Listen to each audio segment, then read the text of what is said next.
अखबारों में आपने अक्सर एक किस्सा पढ़ा होगा सरबजीत सिंह का, जो पाकिस्तान पहुंच गए थे, पंजाब के रहने वाले थे, बाद में उन्हें फांसी हो गई।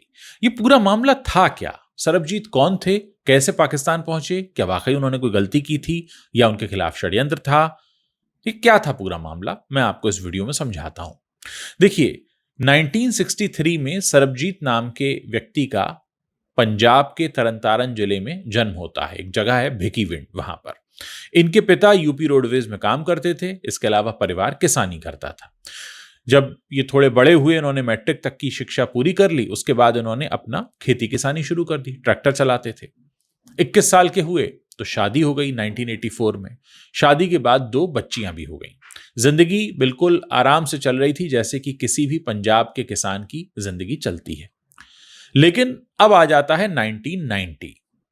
1990 का अगस्त महीना और तारीख थी 28 तारीख, 28 अगस्त 1990। इस दिन ये अपने खेत में बैठे अपने दोस्तों के साथ शराब पी रहे थे। शराब पीने के बाद इनको शराब थोड़ी ज्यादा चढ़ गई। दोस्त लोग उठकर अपने घर चले गए और ये भी अपने घर जाने के लिए उठकर खड़े हुए खेत से।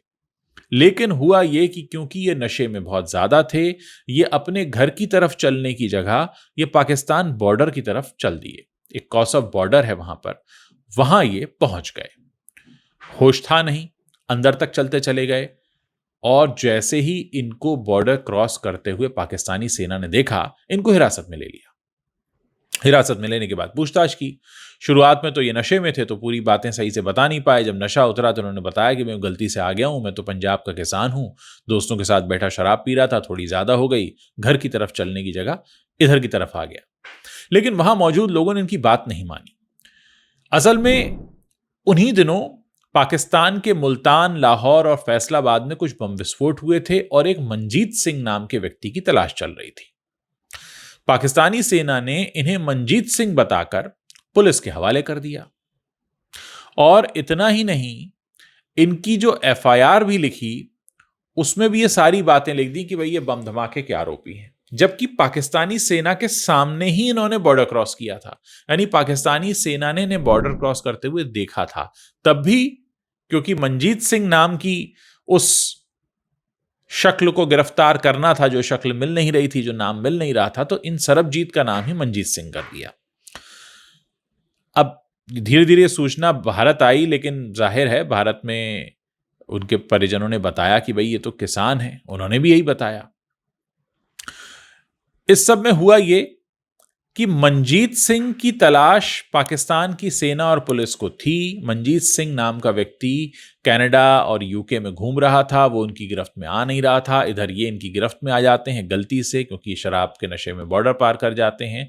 इनका एक फर्जी पासपोर्ट भी पाकिस्तान की सेना बनवा देती है खुशी मोहम्मद के नाम से, और फोटो इन्हीं का लगा देती है और अदालत में इन्हें पेश कर दिया जाता है और सीधे तौर पर यह प्रूव कर दिया जाता है कि यही मंजीत सिंह हैं और इन्होंने ही बम धमाके कराए, अब इनको सजा दी जाए। अक्टूबर 1991 आते आते उनको सजा भी दे दी गई। सजा में उनको फांसी की सजा दी गई। अब इधर मामला ऐसा हुआ कि हड़कंप मचना शुरू हुआ। पाकिस्तान में भी जो ह्यूमन राइट्स एक्टिविस्ट हैं, उन्होंने भी कहा कि भाई ये बात गलत है, ये जो व्यक्ति कह रहा है कि मैं तो शराब के नशे में आ गया था और मैं मंजीत सिंह हूं ही नहीं। अच्छा, इस बीच क्या हुआ कि वो जो मंजीत सिंह है जिसकी तलाश थी, असल में वो भी गिरफ्तार हो गया और उसे भी गिरफ्तार करके पाकिस्तान लाया गया। लेकिन अब वहां पर सवाल एक बड़ा ये खड़ा हो गया, पुलिस की वहां की इज्जत का सवाल था कि हमने पहले कैसे गलत आदमी को पकड़ लिया। तो उन्होंने कहा नहीं, अब यही मंजीत सिंह है, यानी सरबजीत को ही उन्होंने मंजीत सिंह बार बार साबित किया। कुल मिलाकर वहां पर यह मामला इतना बड़ा हो गया कि 2005 में एक वीडियो भी आया सरबजीत का, जिसमें उन्होंने कहा कि मुझसे जोर जबरदस्ती ये बयान दिलवाया गया है, मैं मंजीत नहीं हूं, मैं सरबजीत हूं। और वहां पर एक उवैस शेख हुए हैं जो वकील रहे सरबजीत के, पाकिस्तानी हैं। उन्होंने भी काफी सबूत जुटाए और कहा कि भाई ये मंजीत सिंह नहीं है, ये पूरा मामला सरबजीत का है, जो कि बेगुनाह है, गलती से आए, लेकिन उनकी भी बात नहीं सुनी गई। काफी मदद की उन्होंने और उवैस शेख जो मदद कर रहे थे सरबजीत की, पाकिस्तानी वकील थे लेकिन मदद कर रहे थे सरबजीत की, उन्होंने कहा कि भाई ये तो इन्हें जबरदस्ती इनको घसीटा जा रहा है इस पूरे मामले में, आप तो मंजीत को बचा रहे हैं और एक बेगुनाह को सजा दे रहे हैं। कुल मिलाकर मामला ये हुआ कि कई बार कोशिशें की गईं कि किसी तरह इनको रिहा कराया जाए, लेकिन फांसी की सजा बरकरार रही। 2005 में एक बार खबर आई कि पाकिस्तान में, माफ कीजिएगा 2008 में अप्रैल महीने में 1 अप्रैल को, कि इनको फांसी दे दी जाएगी। उसके बाद इन्होंने क्षमा याचना पाकिस्तान के राष्ट्रपति के सामने दी, तमाम चीज़ें होती रहीं। फिर 1 अप्रैल से तारीख बढ़ाकर 30 अप्रैल 2008 हो गई, लेकिन किसी भी तरह से इनको रिहाई नहीं मिल रही थी। इधर भारत में बहुत सारे लोग इनके पक्ष में खड़े हो रहे थे, सरकार पर दबाव बना रहे थे, सरकार लगातार पाकिस्तान से बात कर रही थी, और अक्सर ऐसा होता भी है, हमारे रॉ एजेंट्स पकड़े जाते हैं, फिर सरकार उनको पहचानने से, मानने से इनकार कर देती है, वो अपने अलग नियम कायदे कानून होते हैं। लेकिन यहां मामला तो एक गरीब किसान का था जो कि गलती से पहुंच गया था और उसे वहां हुए बम धमाकों का आरोपी बताया जा रहा था, जबकि असली आरोपी भी पकड़ा गया था, लेकिन असली आरोपी को उन्होंने पकड़ कर भी छोड़ दिया ताकि सरबजीत को यह सजा दिला सके, जबकि सरबजीत का कुछ लेना देना ही नहीं था। फिर 2012 में खबर आती है, जब आप समझ लीजिए 1990 से लेकर 2012 करीब 22 साल बीत गए थे इसी कवायद को चलते चलते। इस बीच फांसी की सजा हुई, फिर अनिश्चितकाल के लिए स्थगित हो गई, और इस दौरान ये कोट लखपत जेल है लाहौर की, वहां बंद रहे। अब कहा यह गया कि हम इनको 2012 में छोड़ देंगे, लेकिन जैसे ही छोड़ने का वक्त सामने आया, यह कहा गया कि गलती हो गई, सरबजीत सिंह को नहीं, हम किसी सुरजीत सिंह को छोड़ रहे हैं। अब देखिए, 2 बार नाम को लेकर गलती होती है। एक बार मंजीत सिंह की जगह सरबजीत को पकड़ लिया जाता है और कोर्ट में उस सरबजीत को मंजीत सिंह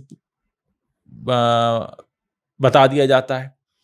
दूसरी बार गलती होती है कि सरबजीत को छोड़ देंगे 2012 में, लेकिन छोड़ दिया जाता है सुरजीत को कि नाम में गलती हो गई। यह मामला कुछ इस तरह से बढ़ता रहा कि इतने साल बीत जाने के बाद हर किसी ने यह उम्मीद छोड़ दी थी कि कभी सरबजीत वापस आ पाएंगे, लेकिन उनके घर वाले यह सोचकर ही शांत थे कि चलो जैसे भी हैं, जहां भी हैं, ठीक तो हैं। इस बीच 2010 में एक चिट्ठी सरबजीत सिंह ने अपने वकील उवैस शेख के माध्यम से लिखी, जिसमें उन्होंने कहा कि उनके साथ बहुत बुरा व्यवहार किया जाता है, वहां जो बंद कैदी हैं वो उन्हें मारते हैं, और इस तरीके की उन्होंने अपनी सुरक्षा की भी मांग की, लेकिन सुरक्षा भी इनको नहीं दी गई। अब हम आ जाते हैं 2013 के अप्रैल महीने में, और इस अप्रैल महीने में उनके साथ होती है एक बहुत बड़ी मारपीट, और इस मारपीट में 26 अप्रैल 2013 का दिन था। करीब दोपहर के 4:30 बजे लाहौर के कुछ कैदियों ने ईंटों और लोहे की सलाखों से उन पर हमला बोल दिया। उन्हें बिल्कुल भी बचाया नहीं गया, उनको वहां पिटने के लिए छोड़ दिया गया। इसमें उनको गंभीर चोटें आती हैं, रीढ़ की हड्डी में भी क्रैक आ जाता है। फिर उन्हें लाहौर के जिन्ना हॉस्पिटल में भर्ती कराया जाता है, उसके बाद वो कोमा में चले जाते हैं।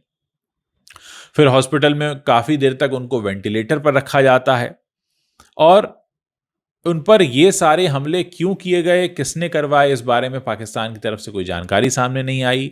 सरबजीत की बहन का ये मानना था कि उनको मारने की योजना पहले से बनाई गई थी, और बाद में जब बहुत हल्ला हुआ तो उनकी पत्नी, बहन और 2 बेटियों को उन्हें हॉस्पिटल में देखने की इजाज़त दे दी गई। 29 अप्रैल 2013 की बात है, भारत में पाकिस्तान को सरबजीत सिंह को रिहा करने की अपील फिर से की, आखिरी बार की। अब तो उनकी हालत भी खराब है, वो बिस्तर पर हैं, कोमा में हैं, जीवन का कोई भरोसा नहीं, अब तो छोड़ दो। लेकिन भारत की इस अपील को भी पाकिस्तान ने खारिज कर दिया। सरबजीत के वकील ने भी पाकिस्तान कोर्ट में सरबजीत की रिहाई की अपील की, लेकिन वो भी असफल रहे। पाकिस्तान सरकार ने सरबजीत को मेडिकल जांच के लिए भारत भेजने की बजाय यूके भेज दिया, क्योंकि जब उनकी हालत काफ़ी ख़राब हो गई, जब ये लगा कि अब नहीं बचेंगे, क्योंकि इतना वक्त जेल में हो चुका था और इतने साल से कवायद चल रही थी कि इनको छोड़ दिया जाए, लेकिन नहीं छोड़ा जा रहा था। हालांकि वहाँ पर ह्यूमन राइट एक्टिविस्ट काफ़ी एक्टिव थे, भारत में भी काफ़ी शोर मच रहा था, लेकिन होते होते हालत हो चुकी थी कि 26 अप्रैल 2013 को उन पर जानलेवा हमला होता है, वो कोमा में चले जाते हैं। फिर होता है कि एडवांस इनका चेकअप करना है तो भारत भेजें, तब भी भारत नहीं भेजते, इनको यूके भेजा जाता है। और 1 मई को 1 मई 2013 को जिन्ना हॉस्पिटल के डॉक्टर्स ने सरबजीत सिंह को ब्रेन डेड घोषित कर दिया, लेकिन पाकिस्तानी अधिकारियों ने इसे मानने से इनकार कर दिया और उनकी बहन और उनके परिवार को भारत वापस भेज दिया गया। यानी जब उनकी बहन, उनकी पत्नी, उनके बच्चे वहां पहुंचे हैं तो वो इस हालत में नहीं थे कि वो उन्हें देख पाते या वो उनसे कुछ बात कर पाते। भारत आने के बाद उनकी बहन ने दावा किया था कि डॉक्टर ईमानदारी से उनके भाई का इलाज नहीं कर रहे थे और इसी वजह से उनकी हालत बिगड़ती चली गई। और उनकी बहन का ऐसा भी कहना था कि उनके भाई के अंगूठे पर एक स्याही का निशान भी उन्होंने देखा था और जब उन्होंने डॉक्टर से इस विषय में पूछा तो उन्होंने इसका जवाब देने से इनकार कर दिया। यानी उनकी मौत को लेकर भी कई तरह के प्रश्न रहे जो अनसुलझे रहे। 2 मई 2013 को रात 12:45 लाहौर में ही उनकी मृत्यु हो गई और उन्हें वेंटिलेटर से निकाल दिया गया। बाद में डॉक्टर ने बताया कि उनके शरीर के मुख्य अंग भी निकाल दिए गए थे। यानी जब वो भारत आते हैं और भारत आकर उनका पोस्टमार्टम होता है तो और हैरान करने वाली बात आती है सामने, जो कि बिल्कुल ही इंसानियत की हदों से बहुत दूर है, कि न सिर्फ उनको इतना प्रताड़ित किया गया, मारा पीटा गया कि उनकी जान चली गई, बल्कि उनके शरीर के कई अंग भी निकाल लिए गए थे। यानी भारत उनका शव तब भेजा गया जब इतना शोर मचा, उनकी मृत्यु हो गई। मृत्यु के बाद शव आता है, शव का पोस्टमार्टम होता है और पता ये चलता है कि उनके शरीर के अंग निकाल लिए गए थे। खैर, बाद में पंजाब में 3 दिन के राज्य स्तरीय शोक के साथ उनका अंतिम संस्कार किया गया और उसके बाद उनके परिवार को करीब 1 करोड़ रुपए का अनुदान देने की घोषणा भी की गई। तो हमने देखा कि किस तरह से सरबजीत सिंह नाम का एक व्यक्ति, जिसकी कोई गलती नहीं थी, कोई दोष नहीं था, इतनी गलती थी कि उसने शराब ज़्यादा पी ली थी, इतनी गलती थी वो गलती से बॉर्डर क्रॉस कर गया था, उसको मनजीत सिंह नाम से वहाँ पकड़ लिया जाता है।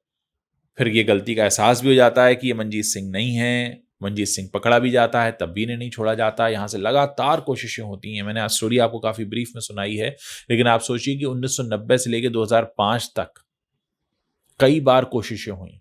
2008 में ये हुआ कि इनको फांसी हो जाएगी, फिर फांसी और आगे बढ़ाई गई। 2012 आते आते ये हुआ कि हम इन्हें छोड़ देंगे, तब एक उम्मीद की किरण जागी, लेकिन फिर उन्होंने कहा ये नाम गलत हो गया, सुरजीत सिंह है। तो ये पूरी कहानी है। आज सरबजीत हमारे बीच नहीं है, बिना किसी गलती के एक बहुत लंबी सजा उन्होंने भुगती। आप में से बहुत सारे लोगों ने सरबजीत के बारे में सुना होगा, उनके बारे में बहुत सी बातें होती रहीं, लेकिन बहुत कम लोग जानते हैं कि उनकी पूरी कहानी क्या है। मैंने कोशिश की है इस पूरी कहानी को आपको बताने की। मैं आप लोगों से जानना चाहता हूं कि इस पूरी कहानी से आपको क्या सबक मिलता है, क्या सीखा आपने इस कहानी से, क्योंकि हर कहानी हमें कुछ ना कुछ सिखाती ज़रूर है।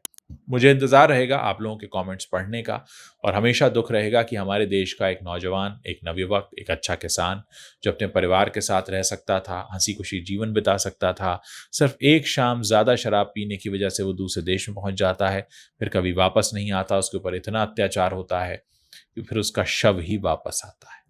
ये कहानी थी सरबजीत सिंह की।